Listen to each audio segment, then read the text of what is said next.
नमस्कार मित्रों, 10 अक्टूबर 2024 दिन के 11:25 पर ग्रहों के युवराज बुध देव अपने मित्र राशि तुला राशि में गोचर करने जा रहे हैं। तो तुला में गोचर करने से बुध के 12 राशियों पर क्या प्रभाव पड़ने वाले हैं, आइए उनकी हम विवेचना करते हैं। और भी हम आपको बताते चलें कि ये जो बुध का गोचर है यह है 29 अक्टूबर 2024 को रात्रि के 10:36 पर यह गोचर तुला राशि में रहने वाला है। इसके बाद में यह अपनी शत्रु राशि वृश्चिक राशि में गोचर कर जाएंगे। लेकिन वर्तमान में यह अपनी 12 राशियों पर किस प्रकार से फल दे रहे हैं, तो सबसे पहले जानते हैं मेष राशि। मेष राशि में मित्रों, इन बुध देव का सप्तम भाव में गोचर हो रहा है, जिससे यह तृतीय और षष्ठम भाव के अधिपति होकर के ये कहीं ना कहीं स्वास्थ्य पर बुरा प्रभाव डालने वाले हैं। पत्नी से मधुर पति या पति से या पत्नी से मधुर संबंध नहीं रहने वाले हैं। व्यापार में घाटा हो सकता है। आपको किसी नए व्यापार करने में या नए कारोबार करने में आपको बचना है, यानी कि इस समय आपको कोई नया व्यवसाय चालू नहीं करना है, जो है उसे यथावत रखेंगे। सबसे महत्वपूर्ण बात यह है कि इसका उपचार क्या करना है। आपको हरे रंग की मूंग पक्षियों को खिलानी है और गणेश जी को दूर्वा अर्पण करनी है, आपका कल्याण होगा। वहीं अगर हम बात करें वृषभ राशि में, वृषभ राशि में जो बुध देव हैं वह षष्ठम भाव में गोचर कर रहे हैं और पंचमेश और द्वितीयेश के अधिपति होकर के यह षष्ठम भाव में गोचर कर रहे हैं। षष्ठम भाव में गोचर अच्छा नहीं होता, लेकिन यह संचित धन की हानि करेंगे। वहीं संतान के लिए भी कष्ट हो सकता है। लेकिन आपके जो कर्जे हैं उनसे छुटकारा आपको यह जरूर दिलवाएंगे। ऐसी स्थिति में भी आपको अपने स्वास्थ्य के प्रति बहुत जागरूक रहना है। आपको चेकअप करवाने हैं और नित्य व्यायाम करना है।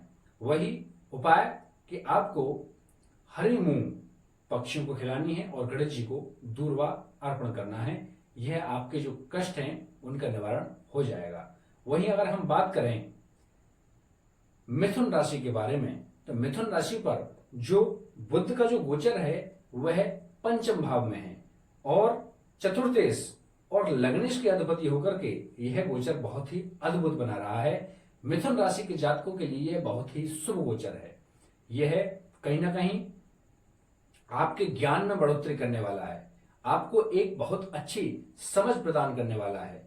इस समय आपको भूमि भवन तथा वाहन की खरीदारी में अवसर मिलेंगे और खरीदेंगे भी।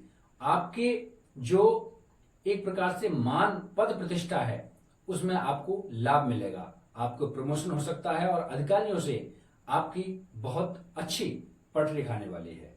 तो इसलिए आपके लिए यह समय बहुत अच्छा है। यदि आप निवेश करना चाहते हैं तो आप बेधड़क निवेश करिए, आपको बिल्कुल लाभ मिलेगा।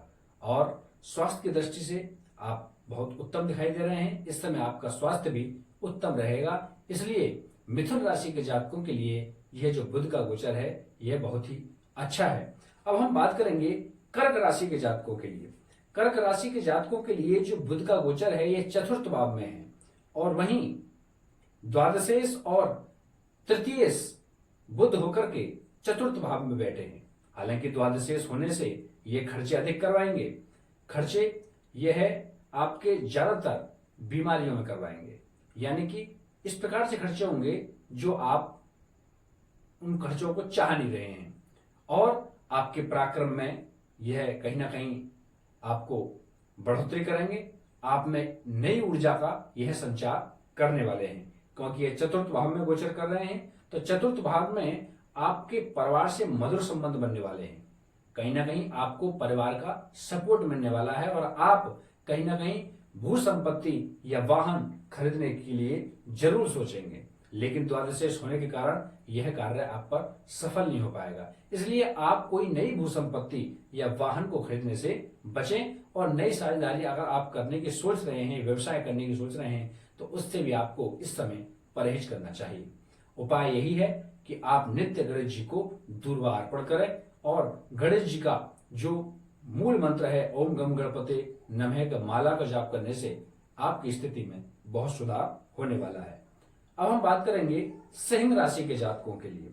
सिंह राशि के जातकों के लिए जो बुध का गोचर है वह तृतीय भाव में है और यह एकादशेश और द्वितीयेश होकर के तृतीय भाव में गोचर कर रहे हैं। इससे कहीं ना कहीं आपके जो संचित धन है वह बना रहेगा और संचित धन से आप बहुत ज्यादा धन कमाने वाले हैं। आपके आय के स्रोत खुलेंगे, आपके नए आय की जो पुरानी जो आपकी रुकावटें हैं आय में वह सुचारू रूप से फिर से संचालित हो जाएंगी। यदि आप कोई नया व्यवसाय करना चाहते हैं तो आप बेधड़क व्यवसाय को कर सकते हैं, आपको लाभ होगा। और वहीं आपके जो छोटे भाई बहन हैं उनसे आपको सपोर्ट देखने को मिलेगा, यानी कि वह अपनी अच्छी स्थिति में पहुंचेंगे और उनसे आपको कहीं ना कहीं सुख प्राप्त होगा। आपके ऊर्जा में नया संचार प्राप्त होगा, आपकी ऊर्जा से आप नया व्यवसाय कर पाएंगे और आपको अवश्य ही लाभ प्राप्त होगा। अब अगर हम बात करते हैं कन्या राशि के जातकों के लिए, कन्या राशि के जातकों के लिए जो बुध का गोचर है वह द्वितीय भाव में है और दशमेश और लग्नेश के अधिपति होकर के द्वितीय भाव में है। इसलिए आप कहीं ना कहीं अपने ऊपर धन का संचय करने वाले हैं। आपके मान पद प्रतिष्ठा में सम्मान होगा, आपका प्रमोशन भी इस समय हो सकता है। आपकी अधिकारियों से आपकी अच्छी रेट पैट रहेगी और कहीं ना कहीं आपके स्वास्थ्य में भी निखार आएगा। यदि आप पुरानी कोई बीमारी से ग्रसित हैं तो उसमें भी इस समय अवश्य ही सुधार देखने को मिलेगा। आपके कर्म क्षेत्र में बढ़ोतरी देखने को मिलेगी। यदि आप रोजगार के क्षेत्र में यानी कि रोजगार के लिए देख रहे हैं तो इस समय आपके लिए बहुत ही अच्छा समय है। रोजगार के नए नए अवसर आपको प्राप्त हो सकते हैं। बंधु बांधवों से आपको बहुत ही ज्यादा सपोर्ट देखने को मिलेगा। और यदि आप गणेश जी का बीज मंत्र ओम गम गणपति के एक माला नित्य जाप करेंगे तो आपकी इस समय और भी चार चांद लगने वाले हैं, आपके जीवन को और सरल बनाने वाले हैं। अब हम बात करेंगे तुला राशि के जातकों के लिए। तुला राशि के जातकों के लिए जो गोचर है बहुत ही बेहतरीन है। 12 राशियों में सबसे जो बेहतरीन गोचर है वह तुला राशि के जातकों के लिए ही है। तुला राशि के जातकों के लिए यह द्वादशेश और नवमेश के अधिपति होकर के लग्न में बैठे हैं। भाग्य आपका साथ देगा और आपके जो खर्चे होंगे वह स्वयं पर ही होंगे, यानी कि आप अपने बिजनेस की बढ़ोतरी के लिए खर्च करेंगे। आप कमाई के साधनों को जुटाने के लिए खर्च करने वाले हैं। नई ऊर्जा का संचार होगा। भाग्य से आपके आय के नए नए स्रोत खुलने वाले हैं। यदि आप कोई नया व्यवसाय करने जा रहे हैं तो बेधड़क करिए, आपकी उसमें जय निश्चित है। यदि आप आपके पत्नी के साथ में और पत्नी और स्त्रियों के पति के साथ में मधुर संबंध बनने वाले हैं। यदि आपका कोई प्रेम प्रसंग है तो वह आपका विवाह में जरूर तब्दील होगा इस समय। इसलिए यह तुला राशि के जातकों के लिए बेहद बेहद ही शुभकारी गोचर सिद्ध होता है। अब हम बात करेंगे वृश्चिक राशि के जातकों के लिए। वृश्चिक राशि के जातकों के लिए जो बुध देव हैं वह अष्टमेश और एकादशेश के स्वामी होकर के द्वादशेश में जाकर के बैठ गए हैं। यह गोचर पर्याप्त अच्छा नहीं है। इस समय आपके खर्चे अधिक होंगे। कहीं ना कहीं आपको रोग या चोट चपेट का खतरा लग सकता है, एक्सीडेंट हो सकता है। इसलिए आपको रास्ते में बहुत ही ज्यादा संभल करके चलना होगा। इसलिए बुध का गोचर यह वृश्चिक राशि के जातकों के लिए शुभ नहीं है। इसलिए आप गणेश जी को नित्य ही दूर्वा अर्पण करें और एक माला ओम गम गणपति का जाप करके गणेश, अगर किसी सफर पर आप जा रहे हैं तो आपको भगवान श्री गणेश का ध्यान कर करके आपको वो सफर तय करना है और पक्षियों को हरी मूंग का दाना नित्य खिलाना है। अब हम बात करेंगे धनु राशि के जातकों के लिए जो बुध का गोचर है वह सप्तमेश और दशमेश होकर के एकादश भाव में विराजमान है।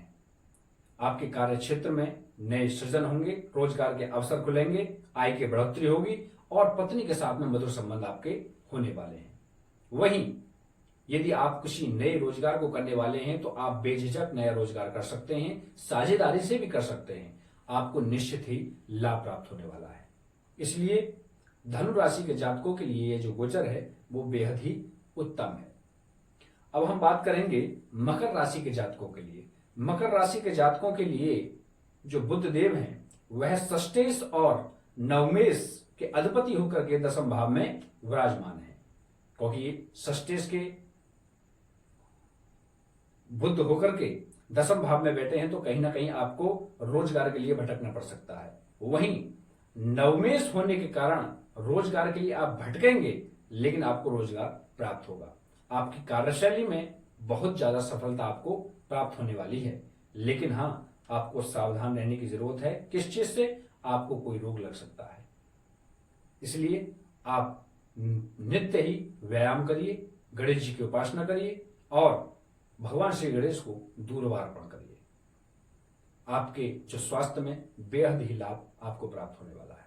अगर हम बात करें कुंभ राशि के जातकों के लिए, कुंभ राशि के जातकों के लिए जो बुध देव हैं वह पंचमेश और अष्टमेश होकर के नवम भाव में जाकर के विराजमान है।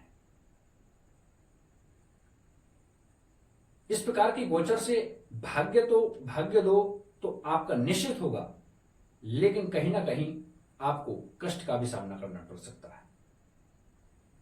आपके संतान के लिए एक अच्छा अवसर है। यदि वह आपकी संतान रोजगार के लिए भटक रही है तो वह उसको उत्तम रोजगार प्राप्त होगा, और यदि शिक्षा में वो कोई शिक्षा ग्रहण कर रहे हैं तो उस शिक्षा में भी बढ़ोतरी होगी, यानी कि वह उच्च शिक्षा को प्राप्त करेंगे। लेकिन कहीं ना कहीं आपको इसमें शारीरिक कष्ट भी है, इसलिए आप अपने स्वास्थ्य का ख्याल रखें और गणेश जी को निश्चय दूर्वा अर्पण करिए और मस्तक पर चंदन लगाइए, जिससे आपको निश्चित ही लाभ प्राप्त होगा।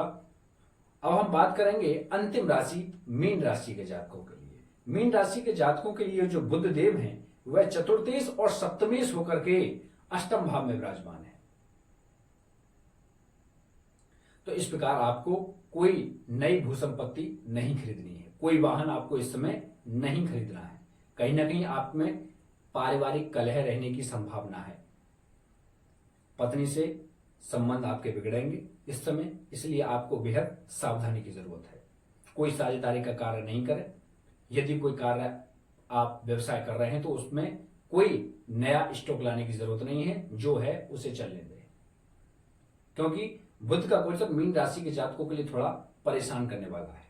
इसलिए आप नित्य गणेश जी की पूजा उपासना करें और उनको दूर्वा अर्पण करें। हो सके तो एक माला ओम गम गणपति का जाप करके आप अपने किसी कार्य पर निकलें। तो ये था मेष से लेकर के मीन तक बुध के राशि गोचर से आने वाले परिणाम। ये गोचर बहुत ही ज्यादा उपयोगी सिद्ध होगा, क्योंकि ये जो गोचर है ये नहीं है कि सब पर बिल्कुल सटीक भविष्यवाणियां निकलेंगी, क्योंकि यह निर्भर करता है आपकी लग्न कुंडली पर कि आपके लग्न में बुध किस स्थिति में है।